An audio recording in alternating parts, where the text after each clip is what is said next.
So, Jordan, I got to ask you the question that I ask every guest. Uh-oh. How do you think it's going to do in the league?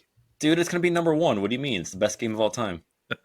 Good answer. It's going to be the top of the Master Cup, man. Come on. I love It's going to beat, I'll tell you one thing. It's going to beat JJ Squawkers. Sorry, Brad.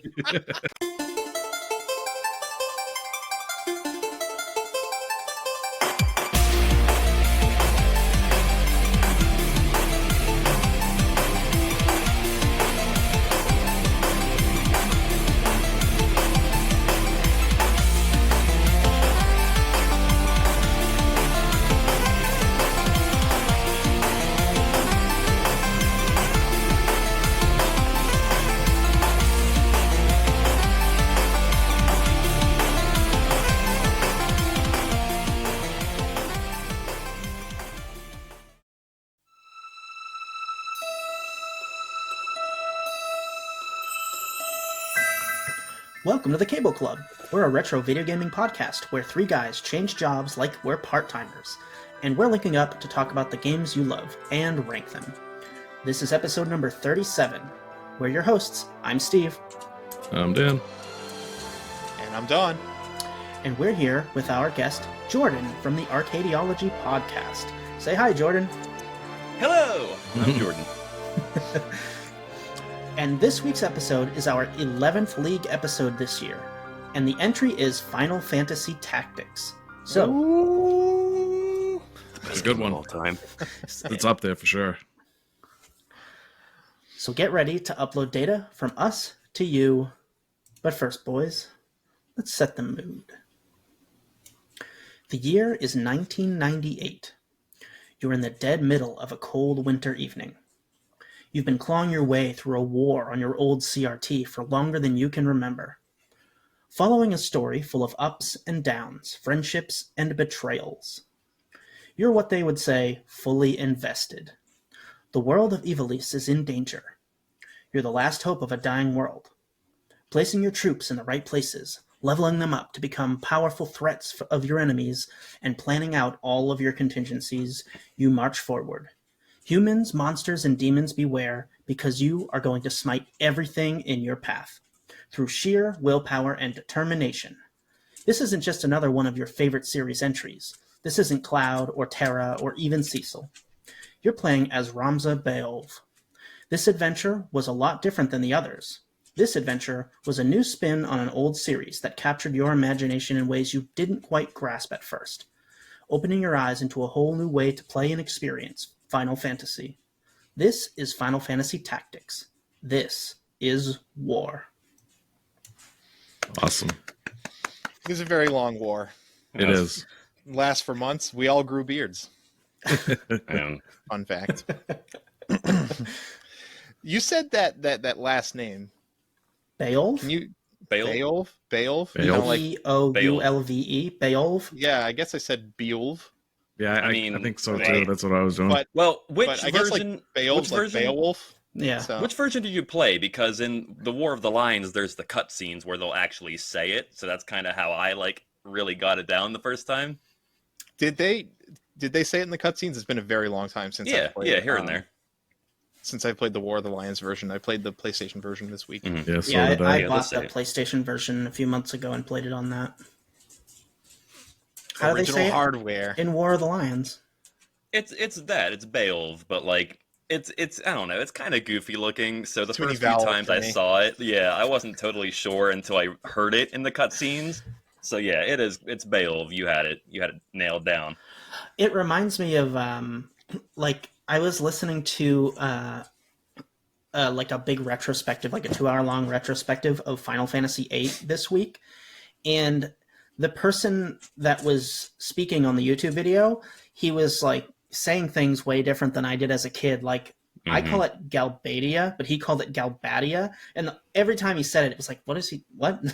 Because they didn't have any voice acting, so Yeah. No, I get it. I've watched plenty of videos, whether it be about 8, as you said, whether it be about tactics. I've watched a lot of videos leading up to this for tactics, and there's a lot of times where someone will say something and you're kind of just like, Yeah. Listen, don't okay? like that.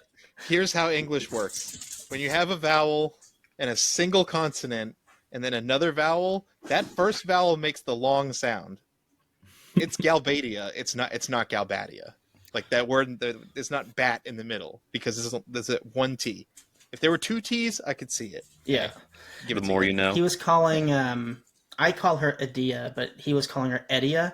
And it was just I don't like that. grinding me the wrong way the I don't whole like time. that. No, that makes me uncomfortable. Which, by the way, it's funny we're talking about 8. I don't know if you can see it, but my earring is actually Squall's Gunblade. You probably that's can't sick. really see it from that So far, neat. but That is really cool. Man, you are like the real deal over here. I got like my little pictures in the background and my little Picsou frame. Dan's in like a log cabin today. Yeah, And, yeah. I'm he usually doing has a major. better setup. Yeah, I'm doing major it's work in roughing my it. basement. It's So roughing it.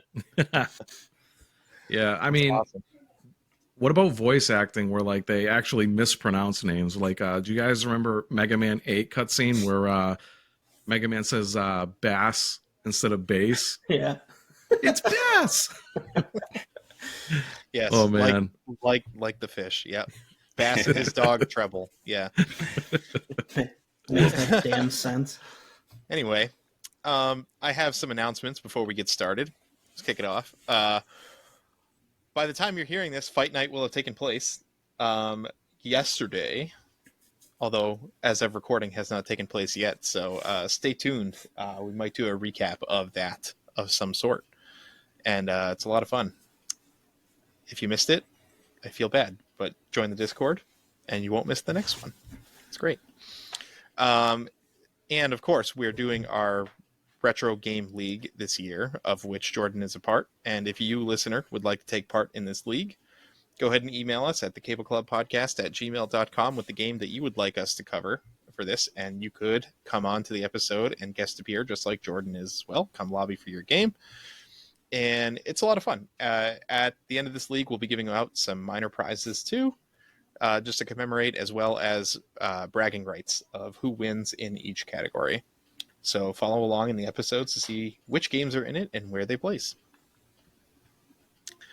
All right, Dan. That's all I got. Question of the week? Alrighty. Question of the week.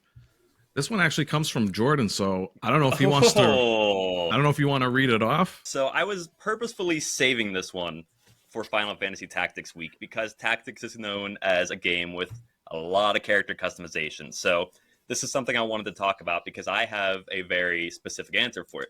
So when you play a game that involves a good character customization system, what type of build do you typically prefer? Whether it be defensive, a powerhouse, speed, range, support, etc., etc. What kind of build do you typically go for? I'm very specific with this. I always want to be the tank. I want to be as defensive as possible. If I can pump anything into my HP, defense, whatever, that's where it's going because I don't want to have to think. I just want to walk in there, absorb anything they throw at me, and just know that I'm safe. I don't have to run around and avoid everybody. I don't have to worry about being strategic. I can just walk in there, have their little attacks ding off my armor or whatever, and take care of business. Easy peasy. I always go tank, always go defense, always go HP. Give me all of that. Keep it nice and simple. That's awesome. Hell yeah. I like power.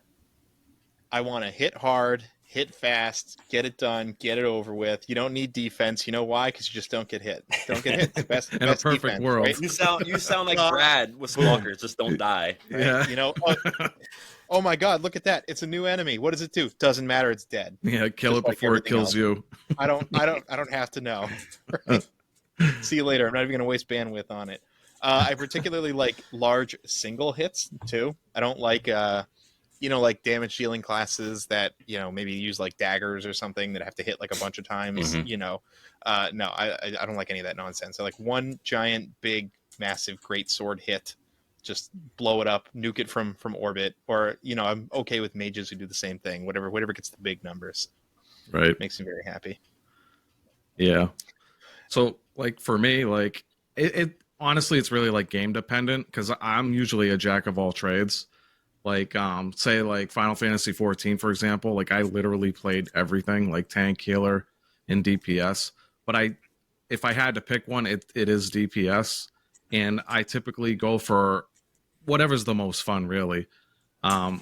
So I played Monk in like the beginning, and then like when Stormblood came out, I played Red Mage, and then I gravitated towards like Machinist, which is like a gun job that shoots. So like it really depends. Like I like to play and see how it like feels for me, and then that's what I'll usually stick with. But usually it's a DPS class of some sort. For me, if it is an MMO, I like to tank. But generally, if it's just like a single player game where I can build a character the way that I want, usually I have most fun just being a damage dealer, just like doing big numbers or, running around just like hacking everything up. But it kind of depends on the game for me. But I would say most of the time it's like a damage dealer. But if it's MMOs, I want to tank. It's not the feeling of like having that big dragon in front of your face protecting your allies. Yeah. It's a good feeling. I would probably tank in an MMO. Damage dealers feel decidedly pretty unimportant. Like, Yeah. you need playing the wrong one. Well, like the tank's like the leader you need a really too. good tank, right? Like you need a couple of good supports, and then you just have your DPS guys are just like foot soldiers basically. Like if you die, you're fine. Like Depends on if there's an enrage or not. You have a time limit. Yeah, you're just super not important, and you probably have a hard time getting groups. If you're typically it's because everybody wants to be the damage dealer, Yeah, it's because it's like the least amount of Boring. responsibility. But like, is it fun being the damage dealer when you deal like 0.89% of the enemy's health when you go off? Like, no. So in 14, you're not supposed to parse, but you do. So you get to see if you're the number one damage dealer. So it's competitive in that way. So it's like versus mode almost against a PVE. Well, that's because there's so many of you. You got to do something with your time. Yeah. Yeah, so we actually popped off in Discord with this one. Yeah, You're welcome. I'm not surprised. It's a great question. Yeah. Oh, thank you so much. So how many do we have? We got 7 responses here. So I'm going to start with Happiny. He says, I prefer speed. The first thing that comes to mind is Monk class build from Diablo 3. There's certainly drawbacks to being a speed/melee type, but with my playstyle, I've always found that to work best for me. I love monks in general. Not in Diablo 3. There's no downside there. What, are they broken? I mean, in that game, almost every class can get absurd, but I think Monk for a while was the top. I don't know. You know who would know is Chef Doug from our Discord. He was ranked. Oh yeah, for a while. Yeah, I remember him saying that. And he knows how to pull up the map. That's a Elon Musk. Elon? Yeah. We talked about that on our show too, right around the time you guys did, because Kyle plays PoE a lot, so that was a discussion we had. Good. We're all this one happy podcast circle. I'm making fun of Elon Musk. Oh, it's always fun to do that. It's fun to make fun of anybody. Yeah. Yeah, sometimes. All right. Next up, Lycianthia. If it's my main playable character in solo games, I tend to lean towards a mage build in most cases. In multiplayer/party scenarios, I tend to go support option with a dash of speed tech. Makes sense. Support's always useful in multiplayer games. I mean, look, man, haste is the best buff that exists in pretty much every game.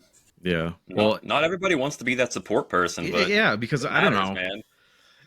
But everybody wants you to be that support person. In most games, it tends to be it. the least fun. Like, unfortunately, it's like you're watching bars go up and down. So. You do matter though. Oh, absolutely. Even if you don't feel it. Yeah, you're definitely. I would say the tank's most important, but you're definitely second in line. In Final Fantasy XI, tank is nothing if he doesn't get heals. Red Mage, but if the tank goes down, everyone's going down. In 11, like Red Mage is so busy that everybody's going down. You're so busy that you don't get bored. You're like keeping up all your debuffs, keeping up all your buffs, making sure people are healed, throwing out a nuke here or there. Like, you're just so busy. But it depends on the job. Like Bard, not as busy in that game. Dude, Bard's like a sleeper pick, but it's just so good. If you're talking about like a 11's Bard, like you don't do any damage, you just sit there and sing. But you're like the most broken job because it makes every party member cracked. Yeah, sometimes it's fun to play support. Yeah. Just do that while you're getting your day trades in, Danko Misty. I am normally a range type player, whether it's with magic or bow or gun. If that doesn't work, biggest boom I can make with a powerhouse magic build. I don't know. Like, I would say for me, like, mages are like, I kind of don't like really play mages. But like I said, like, it really depends on the game. And if it's like really fun, I'll play it. But usually, I don't know, mages are not for me. Yeah, that's not really a path I tend to go down. Yeah. It's just more fun to whack things, you know? I don't like running out of mana. Hate it. Yeah. I don't like going from 60 to 0. Yep. Yeah. Especially in a game where you don't kill what you're after by emptying your mana. So. Yeah, you're just like running around. Like, what do I do? You were just there at that point. Hit him with the stick. You're just there to party. Give him the stick. Like, back to Diablo for a second. Like, there are builds that use mage, and eventually I think you're going to build up every mage or wizard or whatever he's called in that game to the point where they just regenerate mana constantly. But on the road there, you definitely will spend some time, like, nuking and then just running around waiting for your mana to recover, trying not to die. Kiting. Yeah. Though I will say mage classes typically are the ones that can like solo like ridiculous things, you know, rather than like a melee build. Like MMOs. They have so much more options, you know. Yeah, just like spells, it's like they can just do so much. You got something with an elemental weakness too? Boom. Yeah. Instant. Everybody loves Vivi. Oh, Vivi. Double cast too. Such a cute little guy. All right. Next on the list is Relica. I generally lean towards healer/support characters, but mage or other range types would be my second favorite, especially glass cannon types. The monk class in Diablo 3 was super fun, as was Barbarian, because they were speedy, high damage classes, great for speed farming, though both also had builds for support and high tier raider rifts. In Left 4 Dead, though, I actually preferred melee builds because it was fun to go ham swinging a chainsaw at zombies. You got me there. Like, I love Left 4 sign me Dead. up. I've never played Left 4 Dead, but I watched the Game Grumps play it, and that was a great time to watch that. It's such an incredible game. It really is. It's such an exercise in who are your friends and how well would they have your back. Like I've gotten in full blown fights with friends in college about this. Wow. That like they just make like full like the worst strategic decisions, and you're like, dude, like you would not have my back in the zombie apocalypse. Yeah. I saved Don so many times. I really love like the modes. I feel like it's still like very unique to this day, where like you have your mode where you're the humans, and then the other teams like the zombies that try to like attack you and stuff. And there's like different variety of zombies you can be. It's so good. Yeah, if you're not good at it, don't play it. Yeah. Everybody else is cracked. All right, Hux for me, very simple. 2 words, glass cannon. That's all he Fair wrote. enough. Where my glass cannons at? I do like glass cannon. That's a build I do tend to play. It is fun. All right, Chef Doug. I tend to gravitate towards tank/support classes. It depends on who I'm playing with. If tanking or supporting aren't as much of a role in the game, I tend to go with tanky or high mobility melee characters. I tend to play very aggressively in those roles. With melee roles, I tend to prefer dual-wielding or fist-based classes with fast attacks. I tend to not enjoy the slower playstyle of two-hand weapons that is common, but certain two-hand builds like Insect Glaive and Monster Hunter Worlds, I think that is, that are highly mobile, are tons of fun. All right, last but not least, we have Lobaka. Ranged, because I'm risk adverse and prefer to keep a distance. That's fair. Yeah. Sometimes I'm like that too in game. Like I said, it really depends on the game, but like sometimes I go for that role too. I mean, that's kind of why I like to be tanky. It feels a little more risk adverse, but I'm not like way back there. I'm at least up in the action, but I'm not dying nearly as easy as everybody else. Like if you're fighting a boss that's just like flailing about, like using all like these like melee attacks, it's like, all right, okay, I'm just gonna use ranged. Yeah. All right, that was it. Yeah, no, thank you for that, guys. It was we really love our Discord, and that was some really good engagement there. So thanks a bunch. But finally, are we ready to journey into the world of Ivalice? And I'm always ready. Do it. Always ready.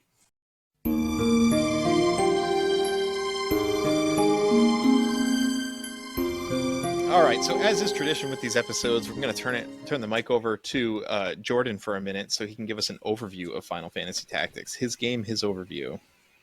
Wonderful. Now, I have some experience with this because, I mean, hosting Arcadiology for half the episodes, I always have a nice little paragraph typed up fully explaining the game. So I'm going to do this exactly the way I would do it on our show, which means I'm going to repeat some of the information Steve already gave us, but that's okay. You know, it is what it is, right? So it's going to sound very official, but here we go. Final Fantasy Tactics is a tactical RPG released by Square for the PS1 in 1997 in Japan and 1998 in the US. You take on the role of a young noble by the name of Ramza Beoulve, thrust into the middle of a military conflict known as the War of the Lions. However, not all is as it seems, as Ramza discovers there may be a third party masterminding the war to gain power for themselves. Featuring a wide variety of job classes and abilities to master, you take part in turn-based battles on a three-dimensional, isometric, grid-based battlefield to help Ramza uncover the secrets behind the war and bring peace to the country of Ivalice. This game was a doozy. Let me tell you. It's the best kind of doozy, my friend. You know, and they drop you in the middle of it, and then they just like name drop, try to like bring you into the world, but they don't really hold your hand. I feel like George R.R. Martin played Final Fantasy Tactics before he wrote Song of Fire and Ice, Game of Thrones. It's got some similarities. I mean, I'm not even a big Game of Thrones person, but even I know it's got some similarities in there. Yeah, it's just it's kind of uncanny. It's funny, but it's very different from the traditional Final Fantasy vibe. I feel like when you first start out, like it's really a fully fleshed out world, and there's no amnesia, which is nice, or at least that I know of. I didn't beat it, so if Ramza suddenly remembers everything about his past life at the end of chapter 3, I don't actually know. But nope, you're safe. So, this game was made by Square, obviously, and it had Hironobu Sakaguchi, and also it had Horiyuki Ito from Final Fantasy VI. But the main person developing this game with them was hired on specifically for this game, and it's Yasumi Matsuno. And he worked on all of the Tactics Ogre games before this. That makes a lot of sense. It feels like, because if you play Tactics Ogre, this type of strategy game feels like that. If you're familiar with these types of games, you might think of like Shining Force. You might think of Fire Emblem would be the huge one, right? Ooh. And I'd say those games have more similarities than they do differences. But then there's the other type of tactical games. That's this one and Tactics Ogre, and the systems are different, right? In those other tactical games, as soon as you attack with a character, that's like the end of that character's action. In this one, at the very least, there are other commands too, and I'm sure we'll talk about them.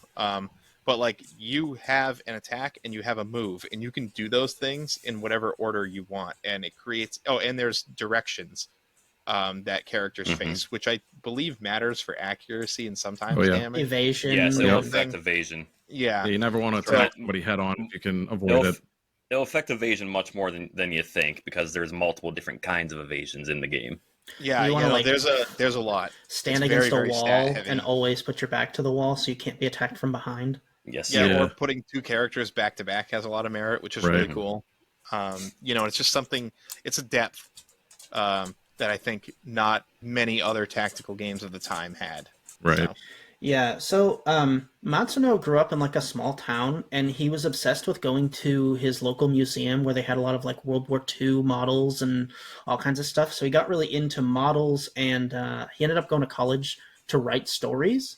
So then he like segued into the video game industry to write stories, and it's just, I think he did a really good job, not only with the style of the game, the way that the characters are portrayed. It's like a isometric isometric like topology, like see the map. It's different than Fire Emblem, because Fire Emblem is like, it's like top down, but in this game you can rotate the camera, and there's terrain. It's actually necessary, right? Yeah, like it will do it automatically if it's necessary. But the one thing I will do at the beginning of every fight is, I believe on the original game, it's R2 to move the map kind of upward a little bit more, so you have a bit more of a downward angle, because it makes it a little easier to see everything. Yeah. It's nice that they thought about that, because there definitely are times when you're amongst the buildings, it's hard to see where people are and what you're targeting. Yeah, I always zoomed out all the way and hit the R2 button to give it more of a slightly higher depth. Like I always wanted to see more of the map. Yeah, absolutely. I think they definitely did what they could and didn't make it top down. I think that adds to the immersion a little bit, because some maps literally are like rolling hills, or, you know, you're fighting on the side of a waterfall and there has to be, you know, a sheer cliff that you can scale, basically. Yeah. Or, you know, archers are really interesting in this because their range is dependent on them being higher, right? So you get these guys that jump on top of buildings and stuff, and they're shooting across the map. But if they're just standing in the streets, they don't really have good range. Have right? I sold some of you guys on the archer yet? Yeah, I tried one for a little bit, but I don't know. I was really liking the monk, so I was like, I mean, if you want to be that pure power dealer, sure. But if you want to be a good support character, yeah, that archer atop the building and My rain thing down hell. He is a lot of fun. I would Absolutely. be so much more like invested in an archer style class in a game like Fire Emblem where I'm controlling 10 characters. In this, you only get 4 or 5 per map, and having one of those characters be something like an archer, it just feels almost like I could just do better with the little that I have. That was my only problem with using a class like that. He's certainly not the biggest damage dealer you have. It is more of like a kind of chip at the enemy a little bit at a time and let someone else finish them off. It's just very nice having that guy ignore elevation movement ability way up on the rooftop. No one else can reach them, and they're just kind of raining down. Yeah. It is more of a fun thing than it is effective. But damn, is it fun? Yeah, so we're kind of getting a little bit into a core gameplay aspect, but like, unlike Fire Emblem, where you get like, I don't know, a million cavaliers and they all kind of do the same thing, in this you just get characters and they're blank slates. Like you start off with a class called Squire, and I think pretty much everybody's a Squire or Chemist in your original. Yeah, those are the base two.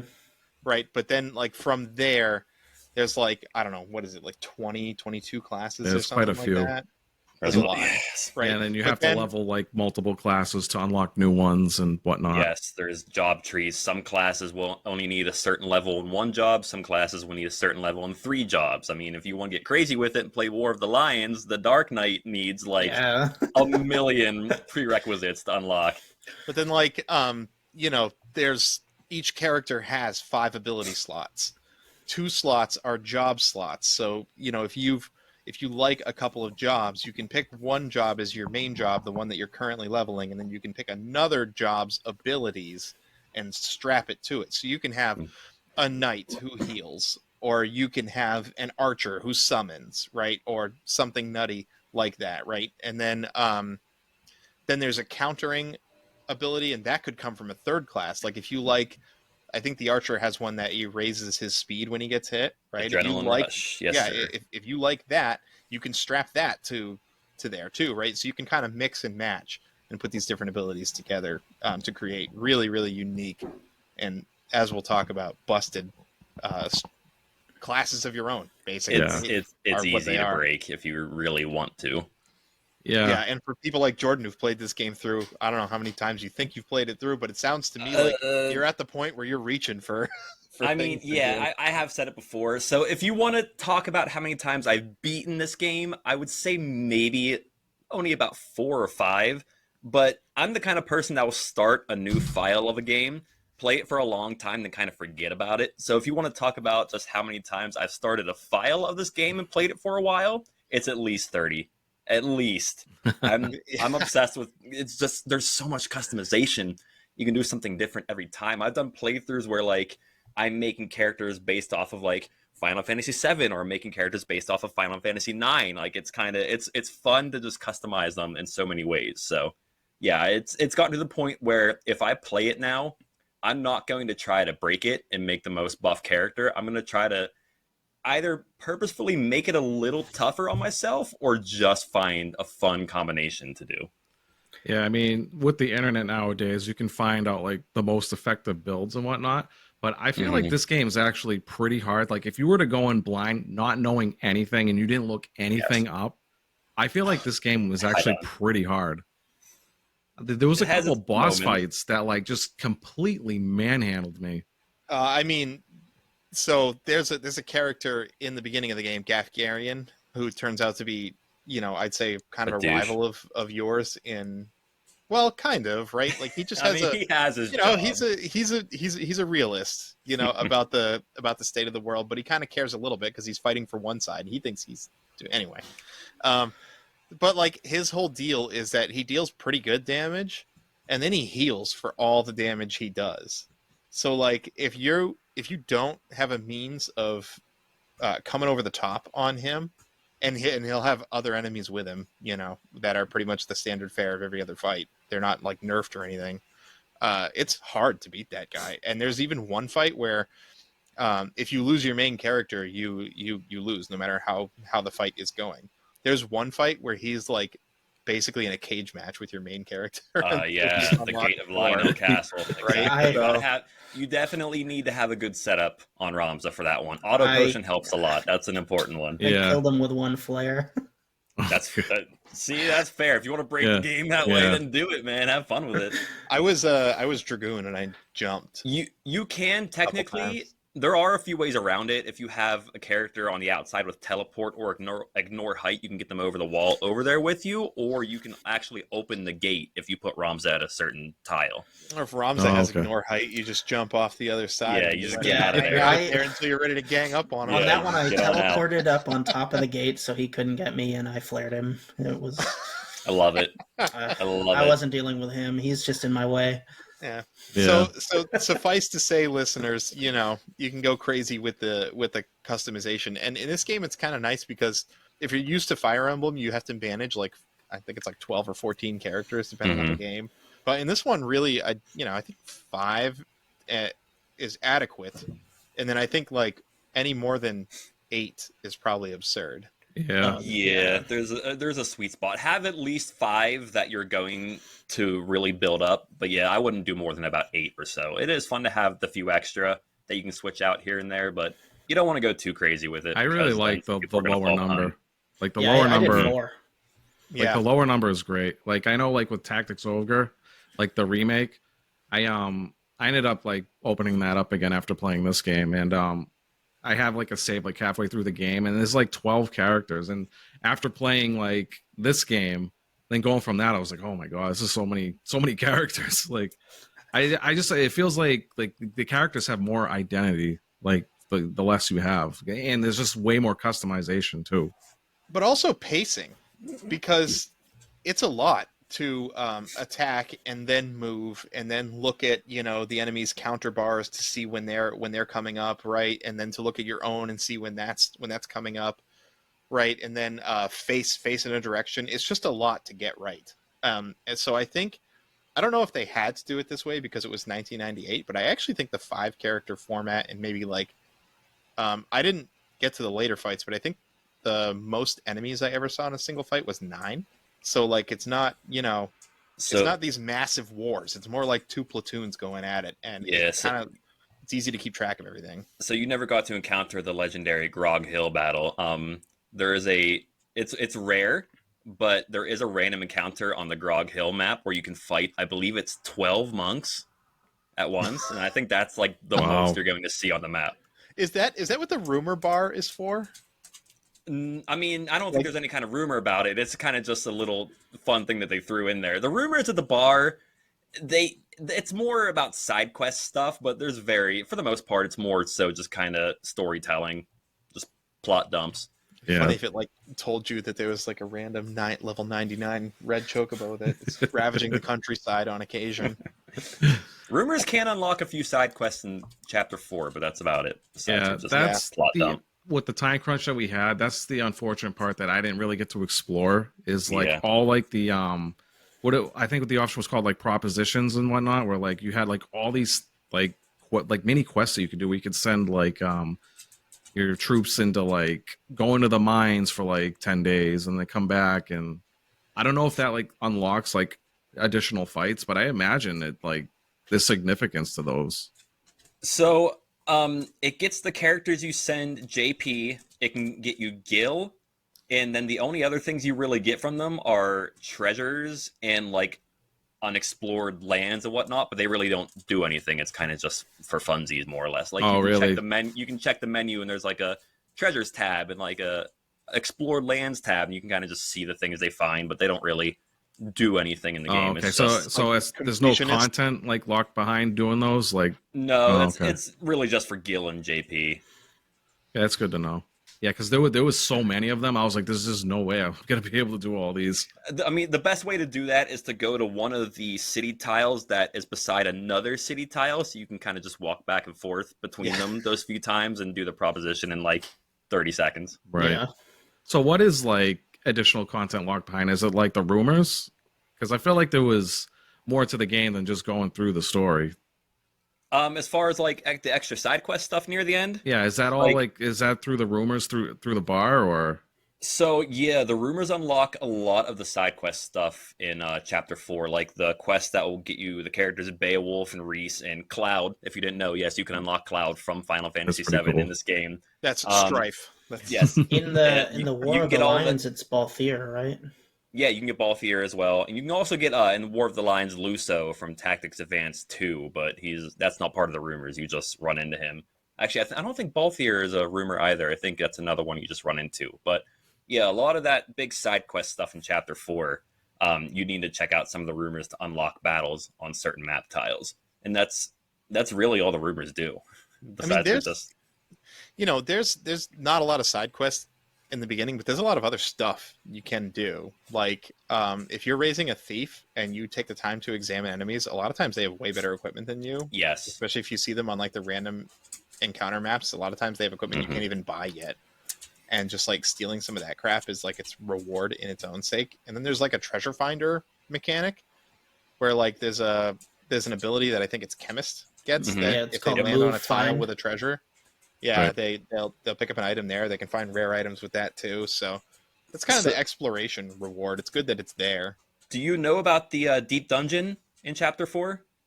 Or I believe it's called Midlight's Deep in War of the Lions? I don't think so, no. Yeah, so it's an optional dungeon. You can literally only access it right before the final dungeon of the game, so you're only going to have the stuff for a little bit. But I think it's 9 floors, and the map's completely dark. You can only light up the map if an enemy crystallizes, and it kind of lights the room up a little bit. But each map in Deep Dungeon has 4 treasures, and it's all the best equipment in the game. So you'll have like the strongest katana, the strongest knight sword, the strongest robe, all that. It's buried in the ground there. The thing is with Move Find Item or Treasure Hunter is it's based on your brave. So actually this is the one time where low brave benefits you. So the lower your brave is, the better the chance you have of getting a good item. If your bravery's too high, you'll just pick up a Phoenix Down in the Deep Dungeon instead of the actual item that you want. So if you have 90 brave, you have a 90% chance of getting the Phoenix Down. Wow. It's kind of inverse. So I'll get usually Beowulf's my treasure hunter guy. I'll get him down to like 11 or 12 brave, just enough that he won't leave the party for being a sissy, and I'll have him go around and get all the items. I don't know if you saw the picture I posted a week or two ago where if you get a character's brave below 10 in battle, they'll actually turn into a chicken and they'll control themselves and they'll kind of just run away. And I discovered that they can still find the item as a chicken. So I posted the picture Oh, of the yeah. chicken holding the gun up above his head, and it was the funniest thing I've ever seen. Yeah, I remember seeing that I screenshot. actually Yeah. wondered what that was about. So that's good. It kind of gets us into the stats a little bit. So this game has stats on stats on stats. All right, and what's your zodiac sign, kind of stuff going on there, and the 2 stats that you kind of have to pay a little bit of attention to no matter what you're doing are brave and faith. And brave, if it's higher, raises your physical damage in most cases. It's For only certain for things, a right? few. Yeah, only Yeah. for a few. I think it's just not for everything. I believe it's just katana, night sword, and bare hands. Yeah. Right. And then your faith both raises your magic damage and the amount of damage you take from magic, which I Mhm. think is so silly. I almost feel like you should take more physical damage if you have more bravery too, because I think it makes sense that if you're brave beyond a certain point, you'd be reckless. I get Right. that. So like I kind of feel like that would have tied in, but that's not what they did. So it's sort of lopsided. Faith is just straight up not as strong as brave, and there's punishment here. So if a character gets too cowardly, which it's really hard to move these stats unless you're like dying a Mhm. lot or you're actively raising them. But if a character loses enough brave, they'll just decide to quit your party. And if that's a character you've been building up, and for whatever reason you kept it low brave, they just quit and they're just gone, and you can't ever get them back. Mm-hmm. And then if you raise someone's faith too high, they decide you're a murdering sociopath and walk out on you too. So if you have that big bad mage who's dealing tons of damage and you don't know, because I don't know how you would know, because you're just raising this person's faith and you're like, yeah, I'm building my mage up. He's getting so strong. And then he just pieces out. Right. But you can still get it quite high, I believe. Oh, sure. But if you don't know and it's your first playthrough, right? That's devastating. Yeah. That's like, oh, well, you just go back to your save point. I save all the time. Like that's definitely a reset. Definitely a reset. I think it's what, 90 over 90 faith they leave and below 10 brave they leave. But I know for bravery you can get it below 10 or like faith above 90 in battle. The way it works is it only changes by 1 point permanently for every 4 points you change it. So you can technically get the faith higher or the brave lower in battle, and then it will kind of revert back to a more normal number after the battle. But yeah, you got to be careful not to get it there permanently. There are some decisions in the game that affect it too. Mm-hmm. So Yeah, early on, there's like a kill everybody or save someone decision. Mm-hmm. Are those actual permanent, or is that just a temporary buff for the fight? I don't really... Well, I guess kind of both, because it will give you 10 points for the battle. So since it went up by 10, you get 2 permanent. Gotcha. Yeah, it makes sense. Next time I play, I'm not saving Argus. No, forget him, dude. Don't ever save him. Kill the Death Core. Yeah. Well, I spent a lot of time beating on him for points because my guys didn't have a passive way of getting points, so I would just, have guys wail on him at the start of the match. Right. Yeah. Also, another thing about Brave you didn't mention. Did you know how it works with your reaction abilities? Oh yeah. Okay. It's I think it's a percentage, right? So out of 100. So if you have a counter, it's dependent on Brave too. Brave is just better than Faith for the most part. Pretty much. It's basically like the magic. It's basically 1 for 1 too. So like if you have like 75 Brave, it's like a 75% chance to counter, right? Yeah. Pretty sure. Yeah. Another thing too is like when you buff it, like we were saying, you get like every 4 for 1, but like only your permanent one matters at the end of the fight. So like say like if you buff it all the way up to 100, but that's not his actual like base score, he won't leave or whatnot. Because I've had Ramza at 100 before by like cheering himself up, but his actual base was like 80 something. Ramza doesn't leave. That was a bad example, but you know what I'm trying to say. I know what you mean. Yeah, I know what you mean. That's He why leaves, game over. That's why I made Ramza a wizard, because I could max his faith out without him leaving. It's like, sorry guys, I'm out. Game over. He's the leader. He turns and looks at his group. You guys are a bunch of murdering sociopaths. And I'm not gonna lie, I don't understand all the stats in this game. I started reading a guide about everybody has a zodiac sign, and if you play long enough, you'll realize the zodiac signs have something to do with the story.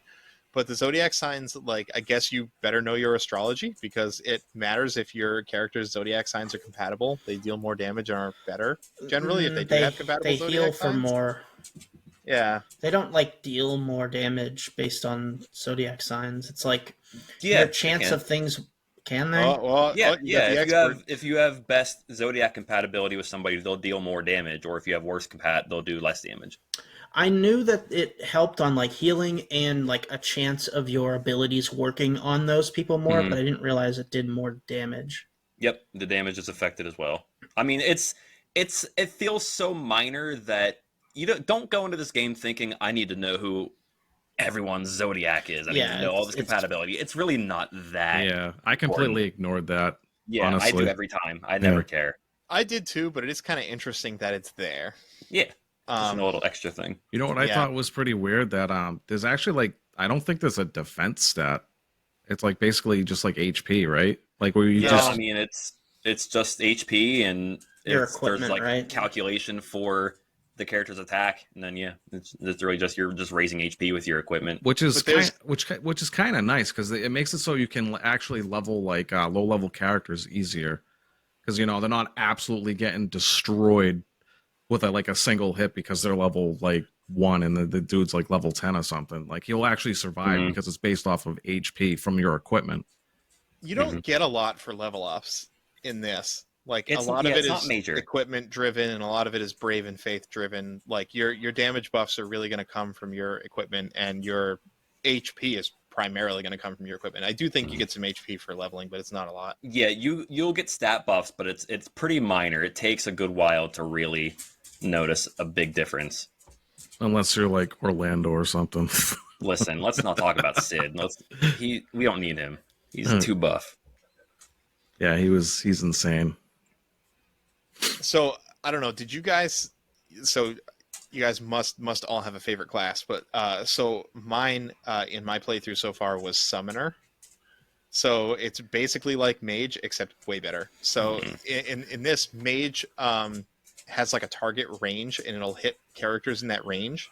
And when you target something, you can choose to target that thing or the panel it's standing on. If you target the panel, if that thing moves, it doesn't hit them. If you target the unit, if the unit moves, the range goes with it. So a risk is that they can walk next to your characters, and then your magic will hit both them and your own characters, and vice versa, because I use that in certain fights too. Like I would just send a guy kamikaze style into, if he was going to die anyway, just send him kamikaze style into the Fair enemy enough. party, stand next to him. Yeah. But the There's a lightning summoner, rod. the summoner has big spells, summons, which you would recognize from the rest of the Final Fantasy franchise, right? Like Shiva and Rama and They're Ifrit just and floating Bahamut, right? PNGs on the screen. Yeah. But, well, the game graphically I don't think is all that impressive. But the summons, if they're a damage summon, will ignore your party and only hurt the enemies. And if they're a heal summon, will ignore the enemies and only heal you or buff you or whatever it is. And you can also do that same unit and panel targeting, and it's a bigger target radius. Like, and my summoner was like, I know it's probably not as much damage as like Monk Ninja, which I'm pretty sure we're going to get into. Oh yeah.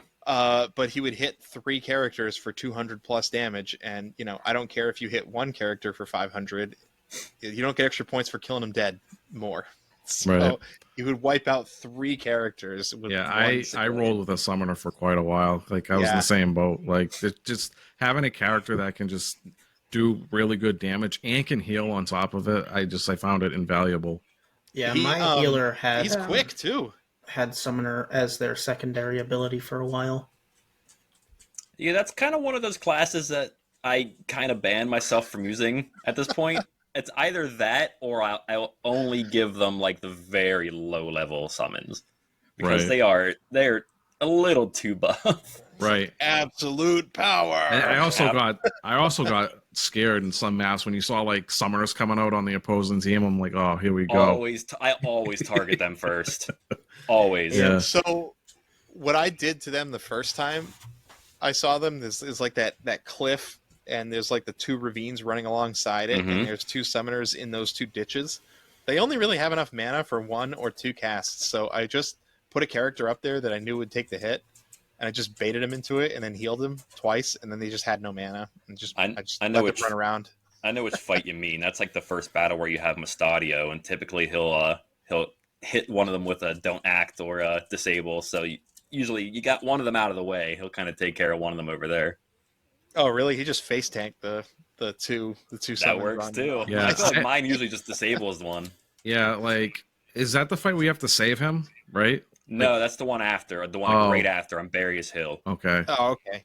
So there's these guest characters, right? And this is one mechanic that really drives me crazy, especially in the first chapter. So you get 2 guest characters, and they're just characters that are on your team, but that act on their own, not necessarily in the best way. And my best way of dealing with them was to just give them basic skills and don't give them anything else. Like, don't give them your item skill. They'll just use your items for nothing. They'll you know. prioritize healing. Yeah. And it's kind of annoying how long they last. Like, I get it for the beginning of the game, but you get these 2 characters. I think his name is Algath in the PlayStation 1 version, but then he has a Algus. different. Yeah. Algus. And Delita, right? But later on, you get other ones like Mustadio. We mentioned you'll have Agrius for a little while, who honestly is the best guest character I think, because she deals a lot of damage. She's very tough. Man, it's even better when you actually get the controller. Yeah. Yeah. Well, I did, but I had this one fight. I think his name is Odeon. He's the astrologer. It's Olin or Olon or whatever in the original, and Orin in War of the Lions. Yeah. So he's something. Is he You the have one to that's keep up on him- top of the church? yeah. Yeah. So It's on top of like a building, like the thieves' hideout. So like here's Okay. here's how this went, okay? So I go into that fight the first time and it's like, oh, save him, and I'm like, okay, great. He makes it easy. He just normal attacks a first guy, 2 thieves jump on him, hit him for 60 each. Then the orator guy comes up and hits him for 24, and then the one of the chemist guys peg him with their guns. And then he's I wouldn't want to he- be pegged with a gun. yeah. So he ends up dying really easily, and then like Really? after all He's- that, he runs away and throws a potion on himself, and then dies to the next hit. Yeah, Yours- must got yours like. played wrong. Yeah, I'm just So then, saying. so then Yeah. the second time I did it, Here it he comes. threw this spell Yep. Yeah. where he literally stopped or don't acted the whole map regardless of where they were. Yeah, I was that's I was like, about to wait, say that. I was like, you must have got low rolls or something like, because what? Galaxy Stop, baby. I Yeah. forget what it's called in the remake. Like, Celestial something. What were you doing? Celestial Stasis? Something like that? He's testing out his Yeah. gains, and I they mean, weren't if And he- good like he's enough. so high up, it's hard to get him with potions and heals and stuff. I remember the first time I played this game and I came across him and I'm like, oh my god, is this guy gonna join my party? I know, I'm right? gonna have I was this like, ability? "That's broken." No, Yeah. you don't get that ability. Speaking of broken, what is that? What is that class? The tactician, or the math skill? I never used it. Calculator. I Oh, never God. used it. Arithmetician didn't- calculator. Yeah. Yeah, I didn't. It's I something. didn't get up there. What does Can- it do? Can we Well, I actually never use that one. Can we actually talk about that? Because I don't know what it is, and I've heard let's like just everybody do a says quick- it was. Okay. Yeah, like, we they say it's definitely broken, do- but I have no idea how it works. It's broken. Yeah. Okay, Yeah, so I'll say first and foremost, don't just run a calculator or arithmetician as is. Give them the abilities and change jobs because they're slower than a snail, but the abilities.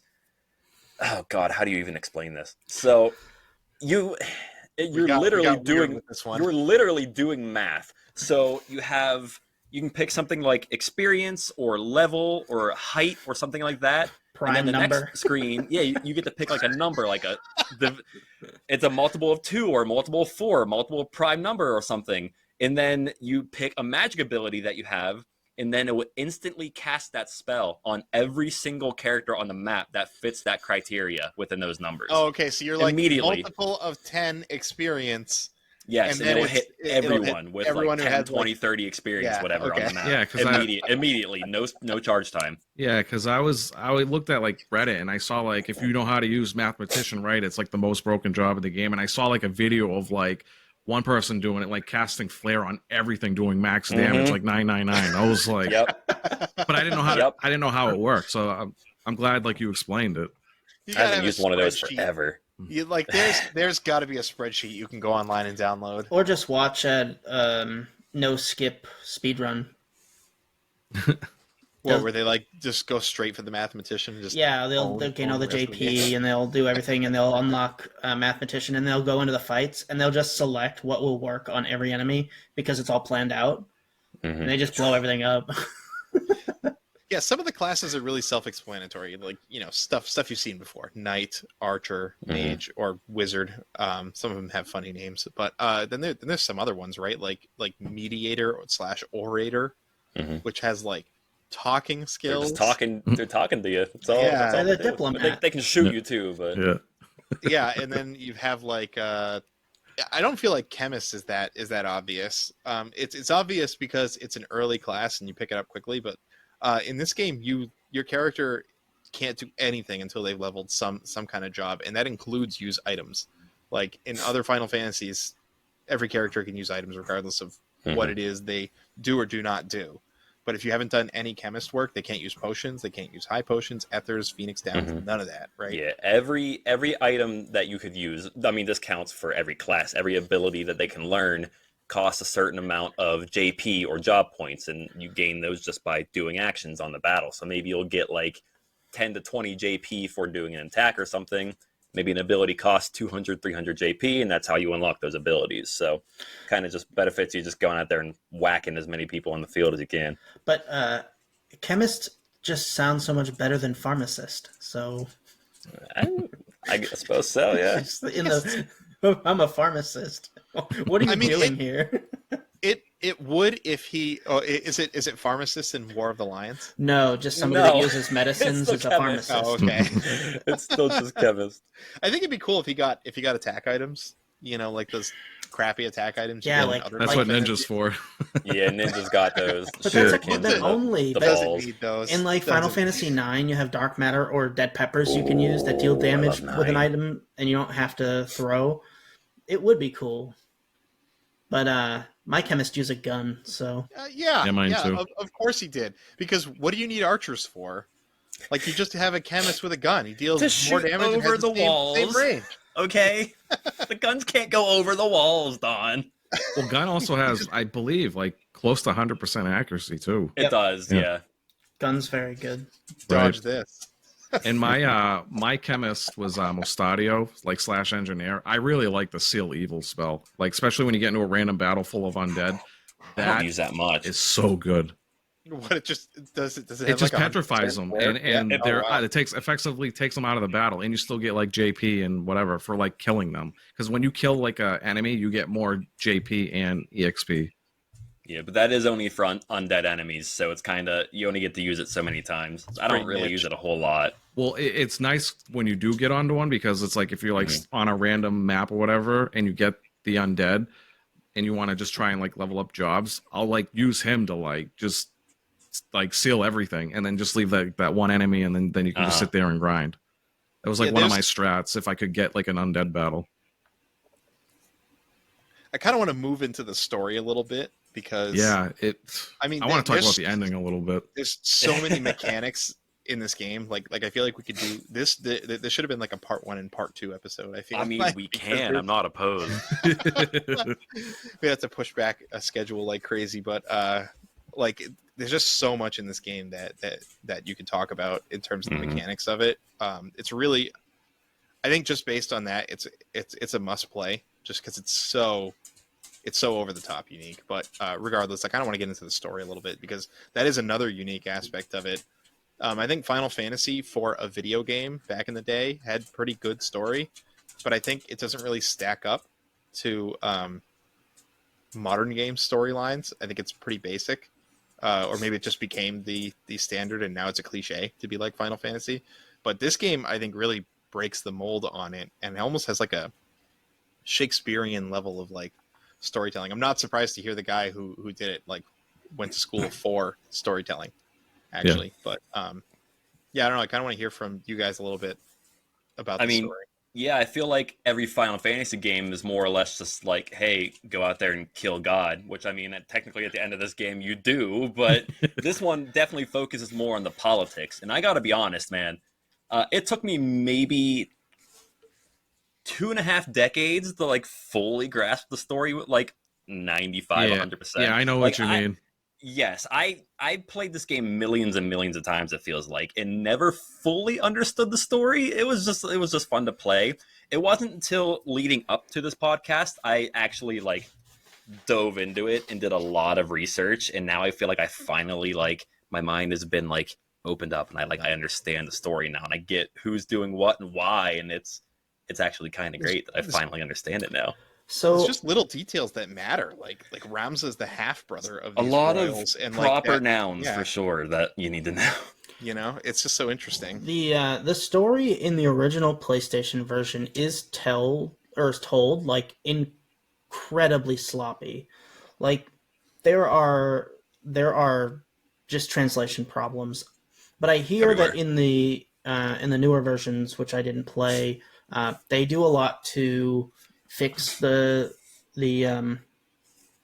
translation and try and like simplify it a little bit more, because it just the localization kind of made it really hard to follow. Yeah, but there's a lot going on. I felt like that it was hard to grasp. I actually watched an extra video to explain it all, and it's like I feel like they changed gears fairly often. Yeah, and they name drop a lot. It's like, oh, this guy's doing this, this guy's doing that. You're gonna have to play it a few times to get all the names. Yeah, I'm not gonna say that the story is bad in any way, but I feel like it's messy, even if you understand what's going on, because they're throwing so many like huge pivots all the time.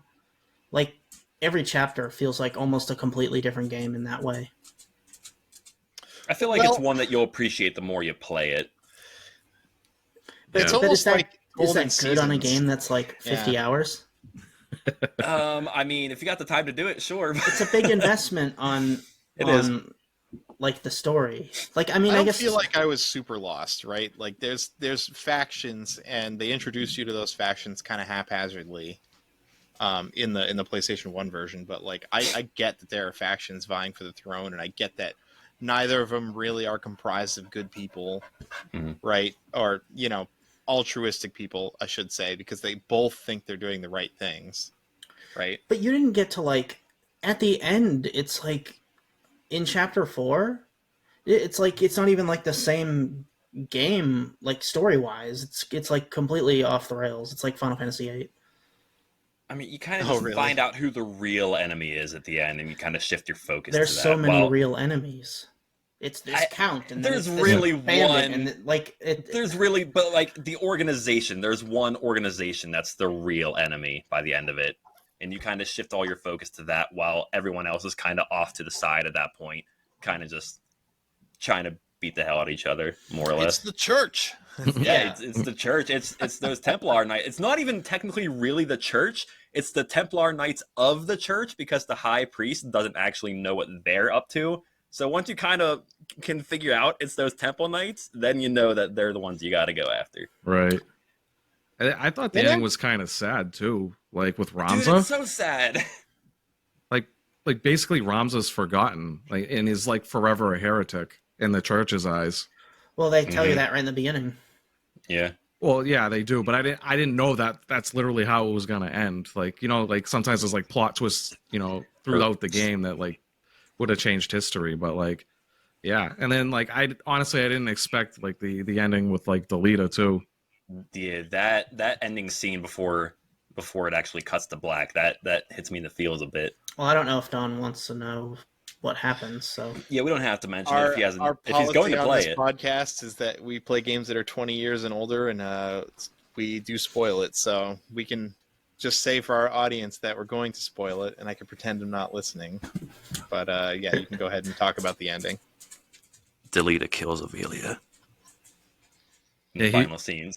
He becomes king. Obviously, he marries Ivalice, but like Ivalice's not having it. At the end of the day, she's like, "You basically used me," and and everybody. Yeah, and then stabs him, and so in retaliation, he stabs her back, and I think she ends up dying in that exchange. I don't think Delita does. No, the common thought, it's I don't think it's ever fully confirmed, but the very common thought is that Delita survives, because the story says he went on to have like a long role as king that people really like enjoyed, more or less. And then on the fight with the airship, people don't really know if like they actually did survive that. Like they saw like Ramza and his sister riding off in the chocobos, but when Orlin sees them, but I don't know if that was like ghosts or if that was the actual them. I forget who said it, but I'm pretty sure they did come out and say that they survived it. It was actually them. Okay, that's good. But it's just like, man, it's like Ramza goes through all of this and like he gets forgotten erased by history, and like Delita ends up like takes it all. Like I just didn't. I thought like throughout the game, Delita was gonna like join like Ramza at some point and like just be like his best friend again, and like yeah, it didn't happen that way. I don't know how he's the bad guy. I don't know how many people feel about it, man, but I love Delita. Yeah, I love him. I don't know how people really feel about him overall. I mean, it's said a million times in the game. He's using everybody, but like I feel like the end justifies the means. Almost, I feel like he's accomplishing good things in what he's doing. It does, because he unites the people. Mm-hmm. I felt like he got like that after his sister died. Like he was like Definitely. he was like a Definitely. bro before that, but like after like his sister died, like it was like all bets are off. Just Well, you know, after down with the establishment. I'm fixing everything myself. especially because Algus like turns on him.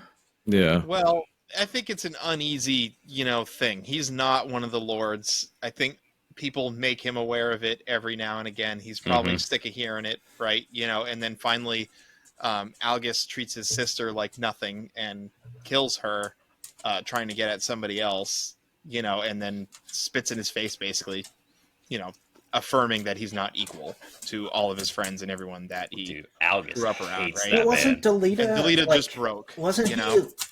adopted by Yes. Ramza's father? Right, Yes. but I know he's not of blood, but he's of like status because Well, he's it's- adopted. It's all about that common blood, It's man. just right. crazy. And Algus will tell you that.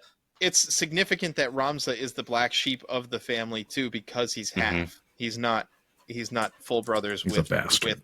with the other Yes, ones, and exactly. he doesn't get a seat at the table. Yeah, because well, of they it, don't deserve right? to be his brother. Sure, but like that sets the tone for someone who's adopted and not even blood of anybody yet, right? Yeah, I really like Delita. Me too. He's Yeah. one of my favorite gaming characters, man. Absolutely. Looking out Zelbag for actually number came one. around too, like Yeah, towards the end of the game. Zalbag is, maybe for a lack of a better word, kind of naive just to what's kind of really going on above him, like with Dysadarg and Larg. He just straight up doesn't know. He just thinks he's doing what's right, and then at the end he finally realizes, oh, the things Ramza was telling me are correct, and I've been wrong this whole time. Right. The And game uh, really grapples with hard definitions of right and wrong, which is Mhm. not really Final Fantasy-esque. It's usually a very clear good and bad side. Right. of Mhm. Final Fantasy. yeah, well, Zelbag finds out, was it his name's Dysadarg, the older brother? Yes. Yeah, he finds out he actually poisoned their father, and he ends up dying, and that's what like kind of like broken the ties between the two brothers. Yep. Well, it's And like then- how do you not like know if there's this poison that people know about that grows moss around the tombs that they're buried or the tombstones? Like you would see that when you go and see the king's tomb. It's like obvious, right? I think it Moss just doesn't grow I don't think overnight. I don't think it sprouts right away. I think whenever he that scene where he takes the chemist with him to kind of observe it, I'm assuming that's kind of like the first, because he only just picks up the one. You don't really see it there, so I'm assuming it's kind of just starting at that point. Right. And he suspects. Yeah. Yeah, but there was one fight where like Zelbag basically tells Ramza that he was right the whole time, and then Yeah, and then he gets turned into a monster. oh yeah, like a zombie like a or zombie Yeah. kind of like undead Zalbag. And then- he's like his conscious is still there, but he can't control his, Yeah, and he's like, body "Please at that kill point. me." yeah, he's like Yes, begging you please to kill him. Yes, Yeah, it was great. Like yeah, near the end of the game. Yeah. I felt like the story was like really picking up, especially in chapter 4. Like Mhm. it was like tying up a lot of loose ends. See, the PlayStation version, I think, lacks a lot of this because they don't do the cutscenes. They do this Cutscenes are really. They do the slowest scrolling text that. Oh yeah, Ever dude. The has little been money. easy. Everyone knows little money at the beginning of this game.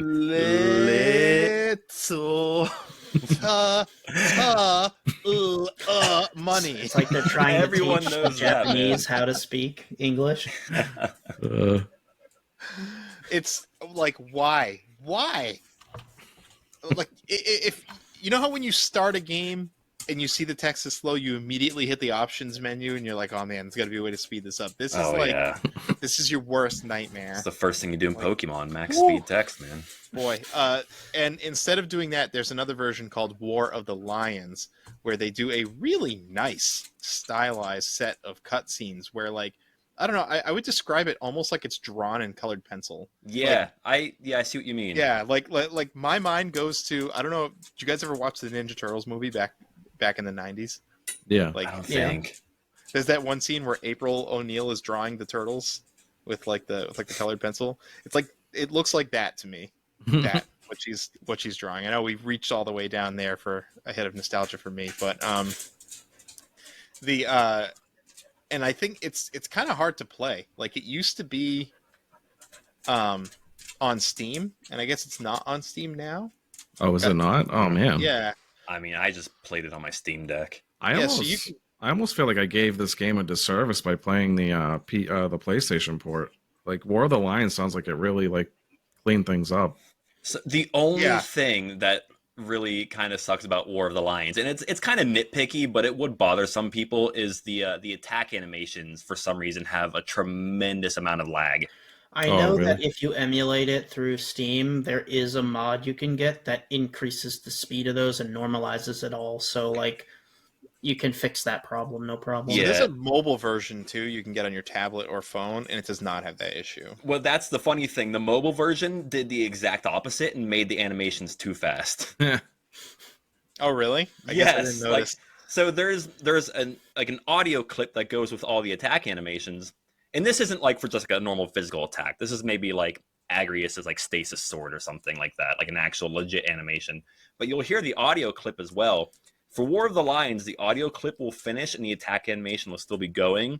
The mobile version is the exact opposite. That animation will go through in a flash, and then you hear the audio kind of. It's a little goofy. But I mean, I guess better faster than slower. It's like you hit the enemy, and then, 2 seconds later, they die, and you hear, So then summons are, it hits, and then the summon is still going off by the time you've taken 3 turns. Yes, it's so goofy. It's funny. But anyway, I do recommend the War of the Lions version if you are seeking Absolutely to play this game. Either I guess you can emulate it as a phone, right? Or something. And I know there's community patches out there to fix the lag or the opposite of lag, whatever that is. Stutter, maybe. I don't know. But yeah, so it's kind of hard to play. I think the latest version of it is on mobile, unless there's a PlayStation 4 version. Does anybody know if that's out there? No, I don't think so. Yeah, there's very limited ways you can play this, unfortunately. Which is sad. There is rumors that they are making a new version.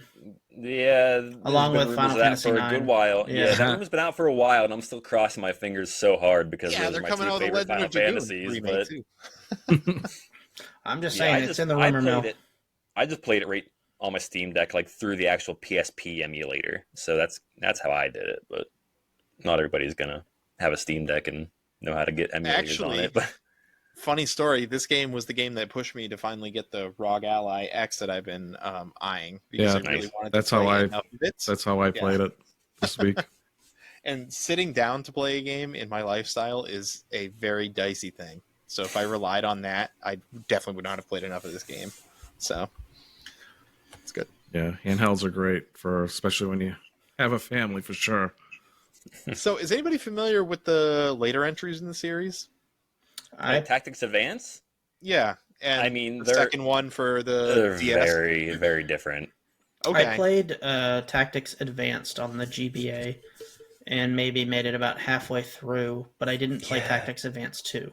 I could never finish Tactics. I've started Tactics Advance maybe 4 times and just never finish it. Like, it's fine for what it is. It's a fine Game Boy Advance game. Is so bad in that game. What is? Accuracy. Yes, it is. Everything has like 50% chance to hit. It's terrible. Terrible. No, I don't know. It's like I said. It's fine for a GBA tactical RPG if that's what you want. Do not buy it thinking it's going to be Final Fantasy Tactics, because while it's similar, it's cool. I forgot about that. I hate that you just said that. The judge system's it's awful. What is that? Judge in Tactics Advance, you have judges that monitor all of the battles, and there's a different judge every time, and they will enforce rules. So, like, there's an additional layer of strategy where you can't use attack. You have to find a way to win without attack, or it's just additional strategy barriers. And I think it's the same on every map. So if you replay the game, the judge does the same thing. But the first time you play through it, it's like, okay, well, I have to think outside the box to complete this map, or, change out one of my party members for something else, or, whatever it is. So that way it makes it a lot harder to cheese it if you have some kind of strategy. Sometimes you can't use it.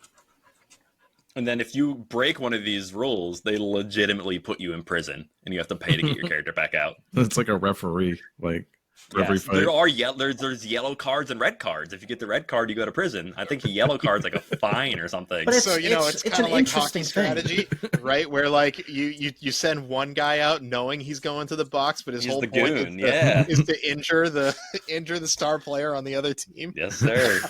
So, I mean, I'm not going to say it's a great design, but it's interesting. It's just such a pain in the butt. So man. I think it sounds good. The accuracy thing would definitely make me not play through that game. That's But the I bad don't thing. know what it is. It's so hard to hit in that game. It's for no reason. But tactics games in general, and not so much this one, I think because the growth is so satisfying in this game, but like tactics in general suffer from sameness. If you play through a Fire Emblem game and there's 25 chapters in it, by like chapter 21 and 22, you're like, yeah, more We gotta Lance talk guys. about some Fire more, Emblem someday, man.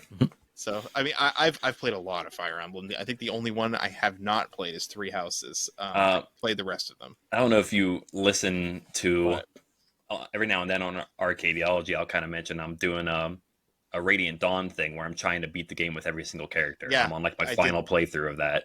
I did note that. Yeah. Yep. I love that one, man. I fell in love with that after playing it so many times. Yeah, that's the one where you get the Black Knight. Yeah, you can for a few chapters. Dude, I remember Don and I were playing that while he was in college, and it was an escort mission. And you know how you In can, the woods. Yeah, you can carry characters that are smaller than you. Mhm. The Black Knight, he just like opens up his suit of armor like it's a gun, and he says, "Get in," closes it, and walks around with her.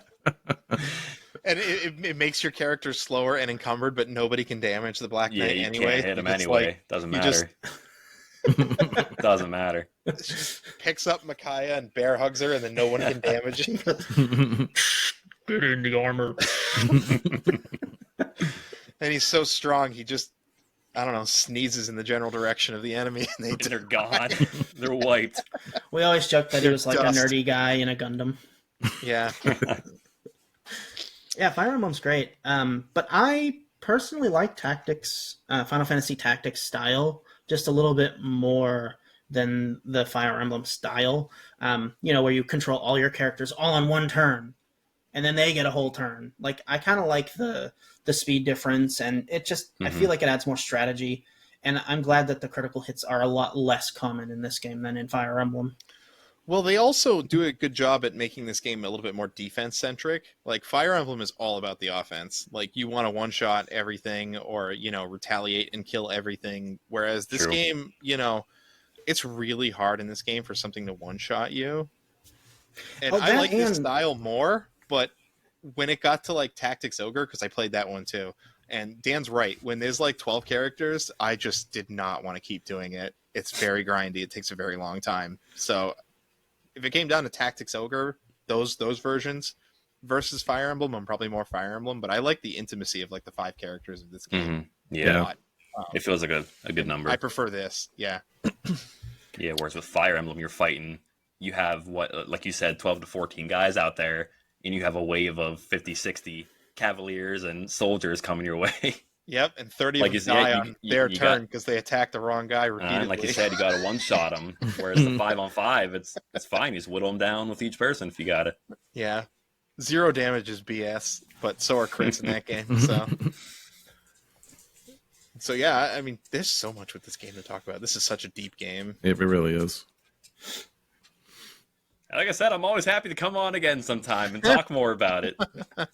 Doesn't have to be the next episode, but if you ever have some spare time, I'm down. I'm game. He'll submit the War of the Lions next year, so we can talk more about it. God, we're getting so old.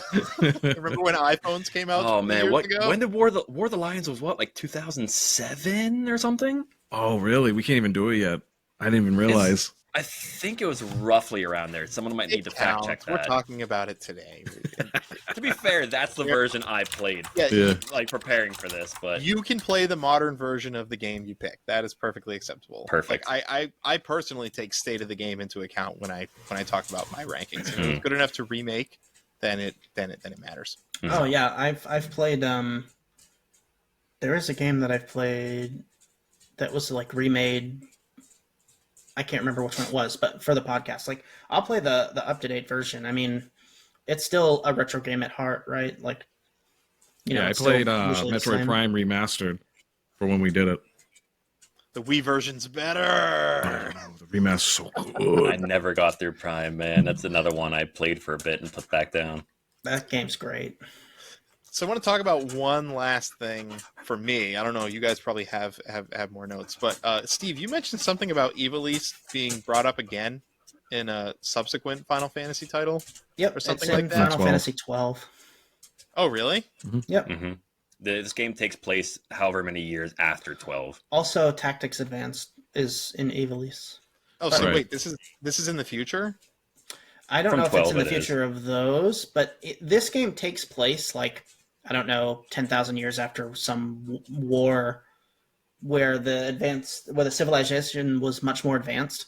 Like at the end of the game, you go to this shipyard in hell, basically, and it's like where the advanced civilization stuff all went. There's a town built on top of the old war wreckage, and yeah, so this technically takes place in the future of something that happened a long time ago, and that unfolds in some of the story with like the end god or whatever that they had to defeat 10,000 years ago or whatever it was. So it's like a futuristic, like, I don't know what weapons World War III will be fought with, but I know World War IV will be fought with sticks and stones like that. Ah, I see. So we've regressed in society Yeah, through and like in HP pools. mass extinction. And then you mentioned like the judges too, and like Tactics Advance. Yeah, they're really prevalent in 12 too. Like, Yeah, the just judges like are the a big deal in judges. 12. Yeah. So I never actually played 12. I actually really enjoyed it. I know like it's hit or miss with some people, but I really enjoyed 12. So Man. here's my thing. So 9 was my favorite main series Final Fantasy. Then I played 10 and honestly didn't love it, and I just never played any of the main series ones after that. 10 I'm is sorry that I probably hurt, my hurt your favorite. feelings. It My just didn't favorite do of it for me. Get that I sphere do. grid out of here. So 9 is definitely my favorite single digit entry Fair enough, man. for sure. 9 is the best, and then 6 is the second best. So We're definitely gonna have to do a part 2. And And we're just, Dan I'll and keep I my are gonna opinions get. on 6 to myself for now. Yeah, we're gonna Did get you finish it? Steve and Jordan 6? in here. Dan and I are gonna leave. dude, I've beaten every single mainline Final Fantasy except for 12, and in 12 I've got very far. But I think that's like my order is like 9 and then 6. It's But just that PS1 era for me, man. 9, 7, and 8. It's like that sweet spot for me. 8 does not deserve to be in the top of the list. There's so Listen, many good I love- Final Fantasy games. I love 8, man. Don't give me no flack here. It's a It's very got its flawed problems, game, but- but I love it too. It just doesn't deserve to be in the top of the list. Now that It's this is whatever. over, I can continue my playthrough. Also, Yeah, finally. Get back to that. Get to it, man. I love 8. It's too flawed. It's got its problems, man, but it's very. what game Yeah, doesn't, 6 right? doesn't really have that Ah. many problems. It has I Nine just really can't suffers get from into a 6, lack man. of customization. If I'm being honest, like because 8 was like, oh, let's let you customize everything, and then 9 they Yeah, were like, 8 goes nope, hard. Go back around, go the other way. 7 is better at customizing than 8 is. Yeah, Better no, I agree at with it, that. but not more Not of as it. crazy. Depends if you have max materia slots on I everything. love the materia system in 7. Materia So good. system. Materia system's far better than Junction system. Yeah, a but lot better.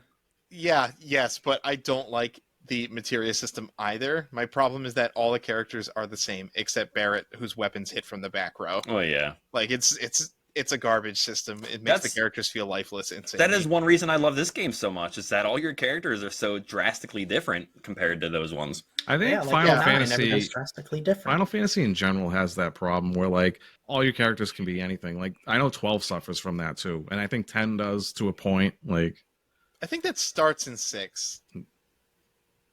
I mean, But in 6 you feel it a little less because in 6 every character has their own ability and you end up using that as your attack button. Like you don't really use attack in 6. Yeah, much. yeah. You use Blitz or, Tool or, whatever it is that your character uses. Yeah, Runic or Bushido. Like, yeah. So, Oh, free? Or Vanish Doom, whatever you want. Stray Cat. That was me for a while, yeah. Yeah, this game definitely does a really good job letting you make your characters different and have different abilities, and there's so much customization, and they do it in a really good way, even though it's grindy. But it gives you something to do, like, just to play the game. And I didn't find grinding to be, like, incredibly boring. Like, I had fun fighting random encounters, and I just had fun playing the game, so. Yeah. I mean, I'll tell you what I would typically do in a playthrough. Now, as I've said, the one I did leading up to this, I was trying to avoid random encounters altogether. Typically what I'll do, and this is a system in this game that I do enjoy that we didn't talk about, is that the auto battle system. If you want to just go into a random encounter, put all of your characters on auto battle and just go do something else, you can, and they'll just grind for you. I saw that toggle and was like, nah, and then I forgot about it. But that's how that works. You just let this game play itself. Yeah, so you have options. You go to auto battle and you have I think on the original version it says like fight for life. You can pick that, and then you pick a target, and they'll just go for that character. They'll go berserk for that character. There's healer, where they'll prioritize healing you. There's like run like a chicken or whatever. They'll just take off. There's protect ally, something like that. And so there's different ways you can put them on auto battle. But I mean, I've done full playthroughs of I'll just build the characters and every fight is auto. Yeah, that definitely could be. Kind of see what they do. That could be a doing play an style. auto battle challenge. Yep. That's so awesome. Yeah, I feel like I did that. I did that with a one of the more recent things I did was a monster only playthrough. So I had Ramza, who was my chemist, and then my entire party was all monsters on auto battle, and that, I think that was pretty fun. Wow. Gave him the monster extra skill.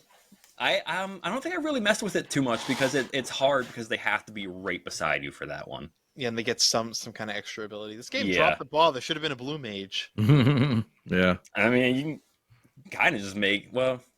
I mean, you can get the monsters, so I guess that's, that's kind of enemy skill, but... Yeah, I guess that's the closest thing. I mean, there's the Blue Mage and Tactics Advanced, but we're not talking about that game. Wow, we really went ham on this game, fellas. Good, as we should. Yeah, and there's so much more we could talk about, honestly. Like I said, I'll come on back anytime. So, Jordan, I got to ask you the question that I ask every guest. Uh-oh. How do you think it's going to do in the league? Dude, it's going to be number one. What do you mean? It's the best game of all time. Good answer. It's going to be the top of the Master Cup, man. Come on. I love It's going to beat, I'll tell you one thing, it's going to beat JJ Squawkers. Sorry, Brad. Listen, you picked We're going to game. have to have that be our cold open right there, Dan. We found it. Sorry, dude. Get on out of here. Your game sucks. Well, how could he stand a chance against a game that has such depth, storytelling, character customization? Like, it's just... There are games that make it really difficult to compete with a game like this. And that's why I love the way you do it. Yes, exactly. It's separated. So like a game like Squawkers could still win because it's in a separate cup in a separate division from a game like Tactics. That's why I like the way you guys have set this up. Yeah, it's good. Otherwise, someone would come in and windmill Tactics, and we'd just be done. I mean, I don't know how Mega Man Soccer is going to do, but I see the looks on your faces. That's all I need to know. I didn't play it. Yeah, and I guess we'll plug our last episode. If you didn't hear that, go look at that. If you want to get, I think probably the maybe second most negative we've ever been on a game on this podcast. Mega Man X7 was rough. I was mad. I actually was angry. Poor Mega Man. It was a random pick over like 600 games on the list, right? Yeah. Listen, I gotta be honest. You might hate me for this, but I've never played a legit Mega Man game, and you guys are not selling me on it. All right, get out. All right, I'm gone. See ya. The only Mega here. Man game I played is the one we did on Arcadiology, the arcade game. Hey, Battle Network was a great episode. We got to get some OG Mega Mans and Mega Man X8 in here. We really do. I'm down to try one. I just haven't. Jonesing. NES side-scrolling at its finest. But anyway. So, okay. Well, real quick before we let him go, if you're going to play an original Mega Man game, I think it should be 2. If you're going to play an X game, it's got to be either X1. It's got to be X1. Yeah. X1. Yeah, do X1. And if you're going to play a Battle Network game, it should be Battle Network 3. Okay, yeah. I'll forget all of those, so you're going to have to send it in a text form. You're such a terrible guest. Dude, come on. I'm probably the best one yet. What do you mean? It's Satan. My dog's here too. If you guys, she's a good guest. He has a dog. She See, keeps popping in. he dude. already gets bonus points She's for back having there pets. somewhere. Hey, Right. come here. She's not listening. Whatever. So before we let Jordan go, Jordan, tell us a little bit about what you do and where to find you. I would love to tell you about what I do and where to find me. So I am the co-host of Arcadiology. We review every 2 weeks a new arcade game, and what I find beautiful about Arcadiology. So you probably expect to tune in, if you never listened to it, you probably expect to tune in and hear some guys who are experts about the arcade because, I mean, obviously they made a podcast about it. But in reality, we're 4 guys who have fairly different gaming tastes and for the most part are playing these games for the very first time. So you're getting a lot of different like perspectives and different viewpoints, and it makes the ranking and rating we do at the end of every episode very interesting because if you want to use a game like Squawkers for an example, they loved it and I just want to yeet it off the face of the earth. I never want to play it again. So that's what makes it enjoyable at the end whenever we have to rank them. So it's worth a listen. But yeah, it's me and my buddies Brad, Sky, and Kyle. They're brothers, and I'm just like the 4th, like kind of brother. You know, I'm just kind of there. Not by blood. I'm common blood, apparently. Oh, okay. So you're the odd one out. I couldn't Yeah, remember. I'm the Right. bastard. I'm the Ramza. So. Delita. But yeah, you can find us on all social media pretty much at Arcadiology. I will say, so it's a playoff of the word archaeology, but Arcadiology with that spelling was already taken by someone else, so it's with an I in the middle. So if you're looking for it, Arcadiology with an I in the middle of it. Go find us everywhere. Linked in our show notes as well, and you can find it on our website too. So Heck yeah. All right, Jordan, thank you for joining us today. Thank you, my friends. I had a fun time. Thank I've been you. meaning to speak about this game on a podcast for years and years and years, and I'm glad I kept you here for almost 2 hours to do it. You're all going to hate me. Oh, no, I enjoyed every second we're of it. beaming right now. Yeah, My this man. Is, this is great. Heck yeah. Loved it.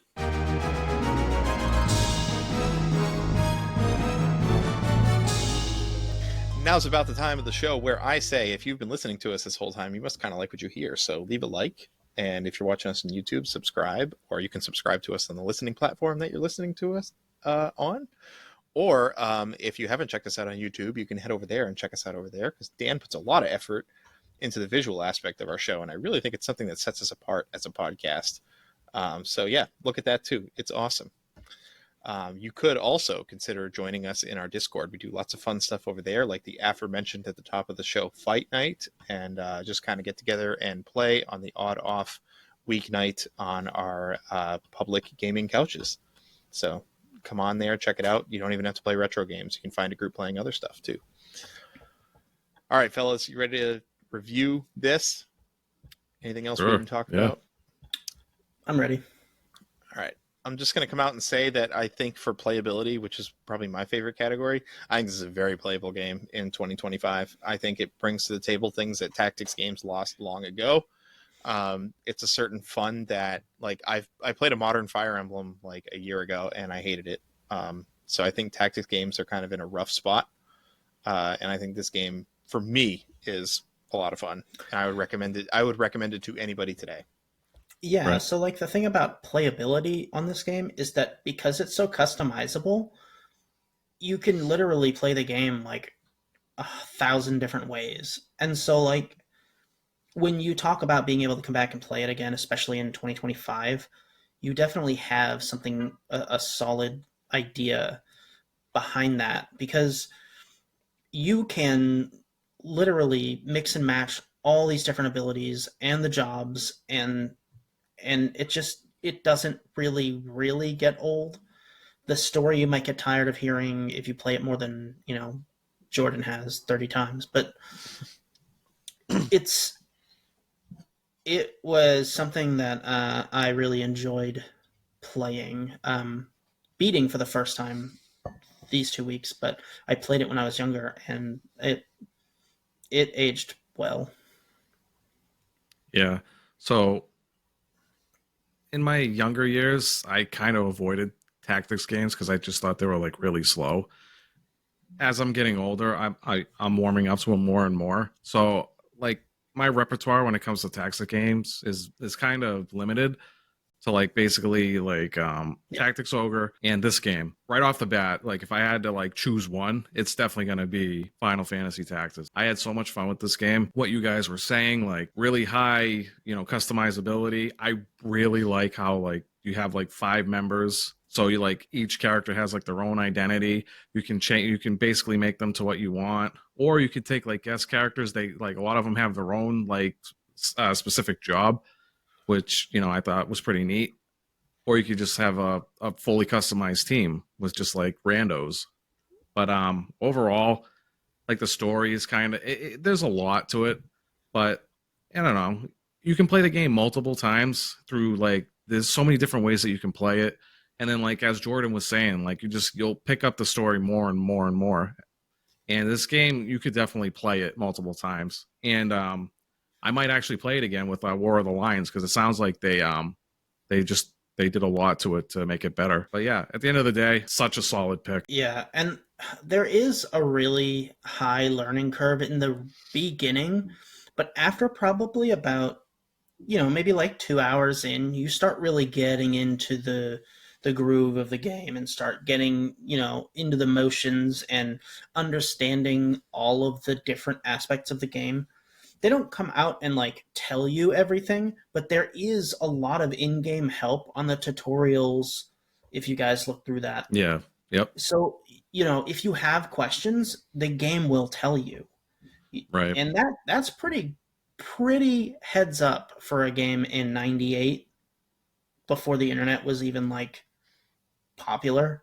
It's also handled pretty well where like the tutorial is mostly optional. There's that first stage where you can only control Ramza and it kind of tells you what to do, but it doesn't like make you do something, which is kind of cool. You still feel like you have license, albeit a little bit. But yeah, it's just very well designed, right? And yeah. I think I find the story really, really compelling. Maybe it makes a hard right turn and it's, goes from believable to being ridiculous. But going back to Game of Thrones for a minute, like you have all the politics and all the like, subterfuge happening between the human characters, and then it turns out the end of that series is really about fighting the, dark presence on the other side of the wall, basically. Yeah. So I feel like it's kind of like that. Yeah, I'm doubling down. George R. definitely played Final Fantasy Tactics. Right.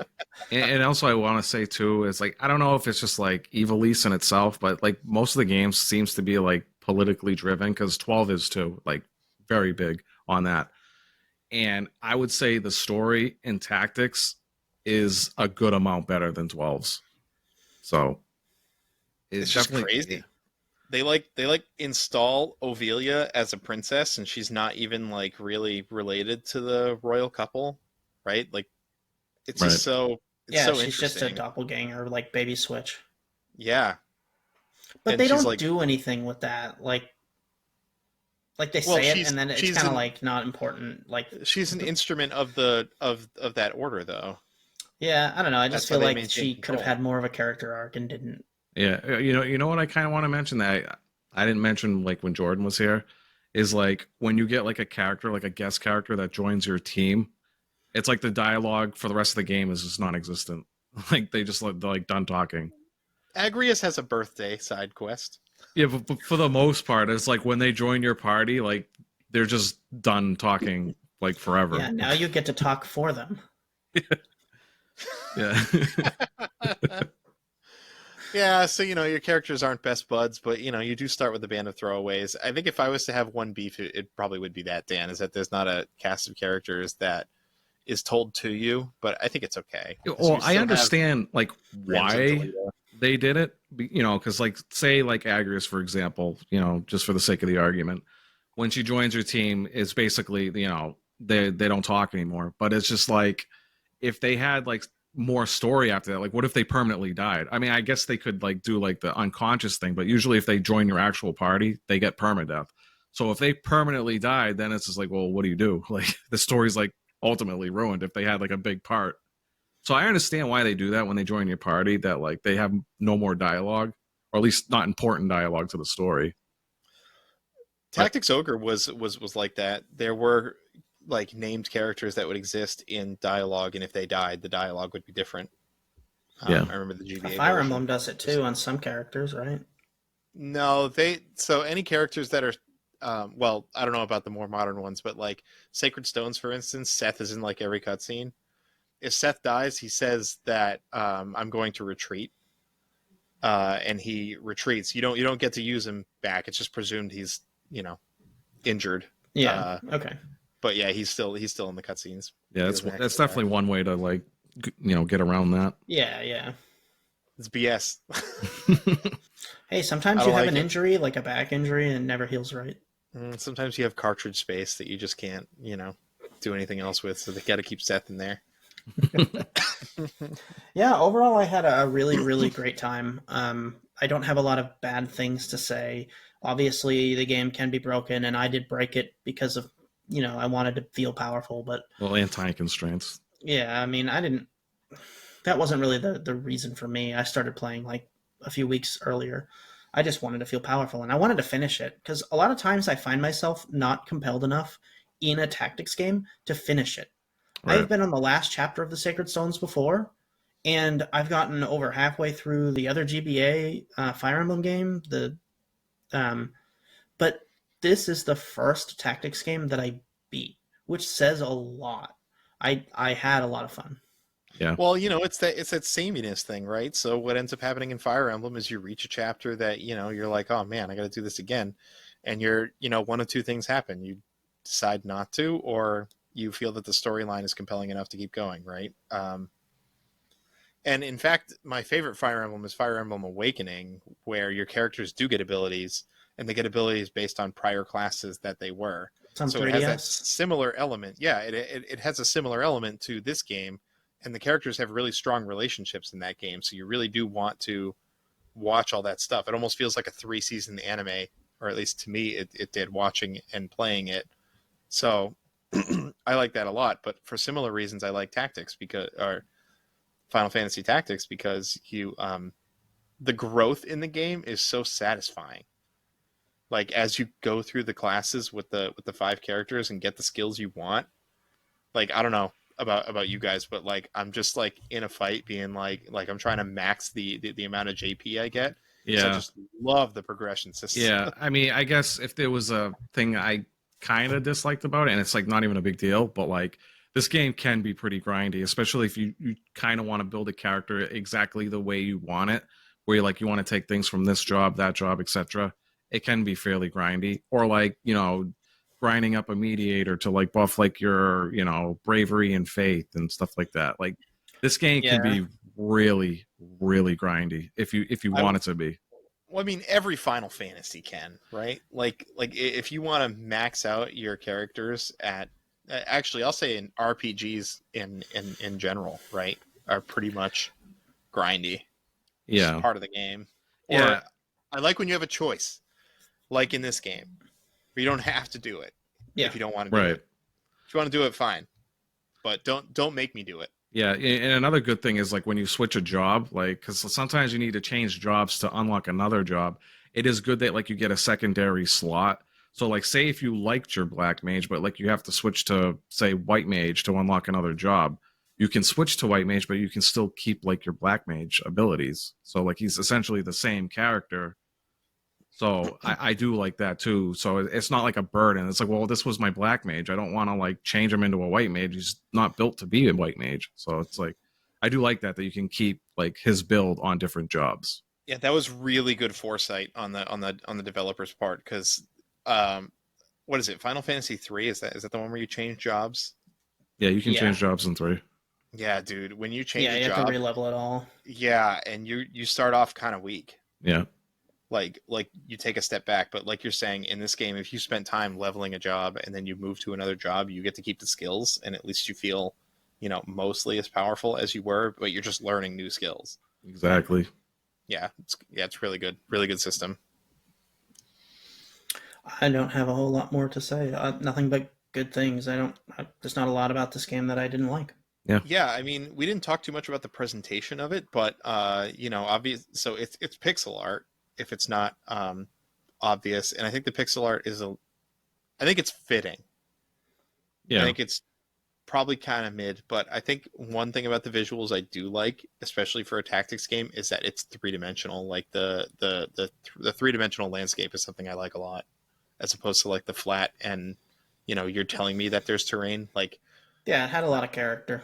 yeah, Yeah. it's really nice. Well, yeah, and coming from someone who doesn't really play tactics games, so like I don't really have much to go off of, but like I just like the world of Final Fantasy. So like, playing a tactics game and then you got like a black mage or And a knight, chocobo. chocobo, yeah, you got bomb enemies and stuff like that, and they all looked fairly good for what they were.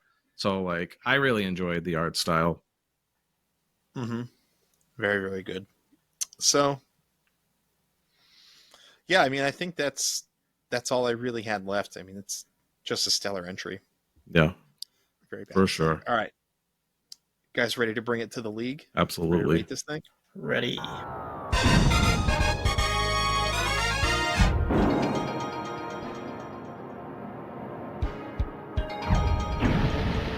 right, so here we are at the league. So what I have in front of me looks like a tier list. That's because it is usually used for that. However, in our case, we use it for cups. So instead of calling them tiers, these are cups. So we're going to play 25 games this year, and we're going to end up with 5 cups of 5 games each. And from those 5 cups, we'll elect winners and award prizes. And every time we get a new game, we can either put it at the top of the list if we feel like it does belong in that cup, or we can put it somewhere in a lower cup if we think there are better games that are in there already. So as we go through this year, games are going to move around, and they may even move around from where they are. Even if they're sitting on a higher tier, we might decide to move them lower. So with that in mind, we're going to bring Jordan's game in here, and we are going to decide if it's going to be our first Great Ball Cup entry, or do we think it's lower? This is a tough one. I actually have 2 that I would definitely bring up to Great Ball. But Here's my thought. I do think this will at least end up in Great Ball, so I'm willing to skip the rigmarole, even if I don't think it's the best game, and put it up there. yeah, That's my piece. You guys go ahead and say. yeah. yours. I'm gonna name my 2, and for me, I think Paper Mario edges out just slightly, but then my second pick is gonna be Final Fantasy Tactics. So whatever Steve picks, my first priority is gonna be Paper Mario. So for me, I very, very, very much enjoyed Final Fantasy Tactics. Playing it. It was a lifelong bucket list item that I had from when I was a kid, and I'm so happy to have finished it, and I enjoyed it very much. However, Paper Mario is in my top 5 games of all time, so it is going to beat Tactics here by a little bit. Not very far away. Extremely close. But Paper Mario is a genre-defining game that you can't even copy it. It's unreplicatable. So It can't even copy itself. Dang it! nope. So I think Paper Mario moves up, and Final Fantasy Tactics hits the Pokeball tier for now. Yeah. Is this the first time we've put a game in at a higher cup than Apricorn? Yes. Wow. It's actually really impressive on its own. All right, so Final Fantasy Tactics is going to enter in the Pokeball Cup. And my boy, Paper Mario, is moving up to the Great Ball. I'm surprised you both picked this. I really am. It's a good game. I don't know. I think I spent 30 hours playing this game because I read everything, and I don't know. I just had such a blast playing it. It's such a well done game. I'm surprised I never played it. It's good. I'm crazy, and I play it basically every year. Yeah, for the I've last beaten 5 Paper years. Mario fucking F-bomb 8 times. It's just so beatable. It's every time I play it, it's not the kind of game that I quit halfway through. I just got to beat it. I don't know. Everything about it's good. I don't think there's any point in the game that I don't enjoy. I don't know. Even as many times They're as both I played great it. games. Yeah. Absolutely. Like amazing games. Yep, for sure. All right. So, unfortunately, we're going to set Final Fantasy Tactics aside. I might not. I think I'm going to keep playing this one. I think this is like the next Chrono Trigger for me. I think I'm going to beat this one off air. Heck yeah. And we are going to reveal... Oh, actually, let's hear... Yeah. We're going to reveal our next game, which was submitted to us by Mike of the Old Switcheroo podcast. And you might know him if you hang out in our Discord as Lobaka 1977. He has selected for us quite a doozy of a game with a legacy that is, I think, unsurpassed this day in gaming culture, especially if you're a PC gamer. So he has given us the venerable StarCraft Brood War. My The man. next game for the tier. Easy, master. Easy. If this was my own tier list, it would be master, no question. I'm so terrible at RTS games. Like, it's maybe, other than sports, got to be my worst genre. I might even be better at sports games than this. I don't know because I haven't played them. As much as I do like Paper Mario, I do think StarCraft is better. So, like, that's how much I love this game. Yeah, I can recognize the legacy. So, anyway, we won't gush too long about it. We're going to bring him on with us next episode, so tune in for that in 2 weeks. And in the meantime, come hang out with us and play some StarCraft Brood War and write your thoughts in to get them included on the show. But for now, fellas, game over. Game over. Game over.